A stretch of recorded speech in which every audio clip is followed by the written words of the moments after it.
ఇటీవల తెలుగు రాష్ట్రాలను అతలాకుతలం చేసిన వరదలు పేద దిగువ మధ్యతరగతి ప్రజలకు తీవ్ర నష్టాన్ని మిగిల్చాయి. తెలంగాణ రాష్ట్రంలో కొన్ని రోజుల పాటు ఎడతెరిపి లేకుండా కురిసిన వర్షాలు, వరదల వల్ల ఇప్పటి వరకు 28,000 ఇండ్లు పాక్షికంగా దెబ్బతింటున్నట్టు రాష్ట్ర ప్రభుత్వం యంత్రాంగం గుర్తించింది. వీటిలో దాదాపు 11,500 ఇండ్ల వరకు పూర్తిగా దెబ్బతిని నేలమట్టమయ్యాయని అంచనాకు వచ్చింది.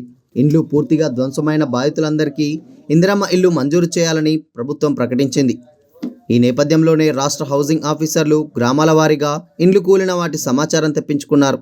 ఇంకా ఈ ప్రక్రియ కొనసాగుతూనే ఉంది. వర్షాలు, వరదల కారణంగా ఇండ్లు కూలిన వారిలో ఎవరికి ఇండ్లు ఇస్తారన్న దానిపై ప్రభుత్వం విధానపరమైన నిర్ణయం తీసుకోవాల్సి ఉన్నది.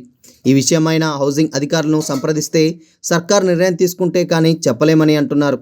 గత ప్రభుత్వ నిర్ణయాల ప్రకారం చూస్తే పూర్తిగా ధ్వంసమైన మాత్రమే ప్రభుత్వం ఇండ్ల స్కీమ్ కింద ఇస్తుందని, పాక్షికంగా దెబ్బతిన్న వారికి కేవలం కొంత మేరకే ఆర్థిక సాయం చేస్తారని వెల్లడిస్తారు.